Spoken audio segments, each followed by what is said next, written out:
గిరిజన గ్రామాల్లోని పిల్లలకు నాణ్యమైన విద్యను అందిస్తున్నామని రాష్ట్ర పంచాయతీరాజ్ గ్రామీణ అభివృద్ధి గ్రామీణ నీటి సరఫరా స్త్రీ శిశు సంక్షేమ శాఖ మంత్రి దనసరి అనసూయ సీతక్క అన్నారు. మంగళవారం ములుగు జిల్లా కన్నాయిగూడెం మండలం బంగారుపల్లిలో నూతనంగా 13,50,000 రూపాయలతో ఏర్పాటు చేసిన కంటైనర్ ప్రభుత్వ పాఠశాలను మహబూబాబాద్ పార్లమెంట్ సభ్యులు పోరిక బలరాం నాయక్, వరంగల్, నల్గొండ, ఖమ్మం నియోజకవర్గ టీచర్స్ శాసన మండలి సభ్యులు నరసిరెడ్డి, జిల్లా కలెక్టర్ దివాకర్ టీఎస్లతో కలిసి ప్రారంభించారు. ఈ సందర్భంగా మంత్రి సీతక్క మాట్లాడుతూ అటవీ ప్రాంతాల గ్రామాల్లో ప్రభుత్వ పాఠశాల ఏర్పాటు చేయడానికి కేంద్ర అటవీ శాఖ నిబంధనలు ఉండడంతో ప్రభుత్వ పాఠశాలలో ఏర్పాటు చేయలేకపోతున్నామని, దీంతో ఎలాగైనా గిరిజన బిడ్డలకు విద్యను అందించాలనే ఉద్దేశంతో దీనిని ఏర్పాటు చేయడం జరిగిందని అన్నారు. రానున్న రోజులలో మరో 2-3 చోట్ల ఎలాంటి పాఠశాలలు ఏర్పాటు చేస్తామని తెలిపారు. గత 10 సంవత్సరాల పాలనలో విద్యా వ్యవస్థ నాశనమైపోయిందని, వందలాది ప్రభుత్వ పాఠశాలలు మూతపడ్డాయని ఆవేదన వ్యక్తం చేశారు.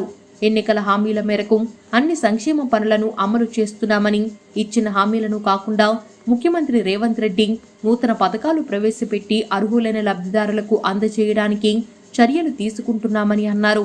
ఈ కార్యక్రమంలో OSD Mahesh, Babasaheb Gite, ASP Shiva Upadhyay, RDO K Satyapal Reddy, EE Panchayati Raj Ajay Kumar, DEO Phanini, మండల ప్రత్యేక అధికారి, ఎంపీడీఓ, సంబంధిత అధికారులు, ప్రజాప్రతినిధులు తదితరులు పాల్గొన్నారు.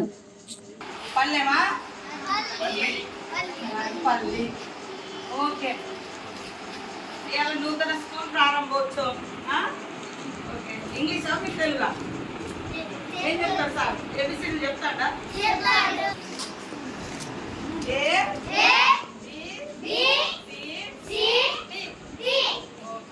బంగారుపల్లె కంటైనర్ స్కూల్.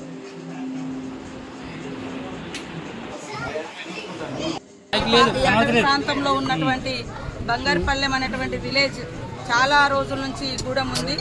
అయితే గత 10 సంవత్సరాల నుంచి కూడా ఇక్కడ పర్మనెంట్ స్ట్రక్చర్ లేకపోవడంతో కనీసం మరి ఎలాంటి విద్య వాళ్ళు అందుకోలేనటువంటి పరిస్థితులలో మేము వినూత్నంగా ఆలోచించి తక్షణమే వీళ్లకు ఒక స్కూల్ నిర్మాణం జరగాలి అంటే మరి ఇక్కడ ఉన్నటువంటి వైల్డ్ లైఫ్ సాంచురీ ఆంక్షలు కానీ, ఫారెస్ట్ డిపార్ట్మెంట్ సెంట్రల్ నుంచి ఉండేటువంటి ఆంక్షలు రీత్యా మరి తక్షణము వీళ్ళకు ఒక స్కూల్ ఏర్పాటు చేయాలని ఆలోచించడంతో వెంటనే కలెక్టర్ గారు మనం ఎట్లాగో కంటైనర్ హాస్పిటల్స్ పెట్టినాం కదా మేడం, అట్లనే కంటైనర్ స్కూల్ కూడా ఏర్పాటు చేసుకుంటే పిల్లలకు తక్షణ మరి సదుపాయాన్ని ఇచ్చి మంచి ఎడ్యుకేషన్ ఇవ్వడానికి ఒక స్కోప్ ఉంటుందని ఈరోజు 13 లక్షలతోటి ఫ్యాన్లు కానీ కింద కూడా సంపూర్ణమైనటువంటి బేస్మెంట్తో మేము ఏర్పాటు చేయడం జరిగింది. దానికి ఎలాంటి మరి అక్కడ కన్స్ట్రక్షన్ చేసి ఇచ్చినటువంటి అతను మాకు 20 సంవత్సరాల గ్యారంటీగా కూడా చెప్పడం జరిగింది. ఏది ఏమైనా అందులో ఏది కూడా వేస్ట్ అయ్యేది లేదు. ఒకవేళ ఈ మనం పర్మనెంట్ స్ట్రక్చర్ నిర్మించుకుంటే భవిష్యత్తులో ఖచ్చితంగా ఇది మళ్ళీ కాడ కూడా పెట్టుకోవడానికి అవకాశం ఉంటుంది. కానీ ఇప్పుడున్నటువంటి మరి అటవీ ప్రాంతాల్లో ఉన్నటువంటి పరిస్థితుల రీత్యా ఖచ్చితంగా ఇలాంటి ఇంకా 2-3 కూడా మేము స్కూల్స్ ఏర్పాటు చేయబోతున్నాం. చాలా ఊర్లలో వాగులు తోగులు ఉన్న కాడ మరి పర్మనెంట్ స్ట్రక్చర్ ఏర్పాటు చేయాలంటే లారీలు కానీ ఇతరత్ర పోలేనటువంటి పరిస్థితులలోకి ఇలాంటి నిర్మాణాలు చేసి దాటిచ్చే విధంగా కూడా ఏర్పాటు చేస్తూ ఉన్నాం. ఎలాంటి ఇబ్బంది ఉండదు పిల్లలకు కానీ. అదేవిధంగా ఫ్యాన్లు పెట్టడం కూడా జరిగింది. లోపల కూడా అంటే వేడి తీవ్రత లేకుండా ఆ నిర్మాణం చేయడం జరిగింది.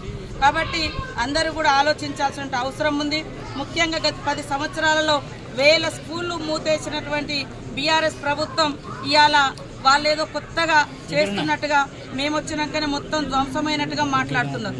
ఇదే కన్నాయిగూడెం మండలం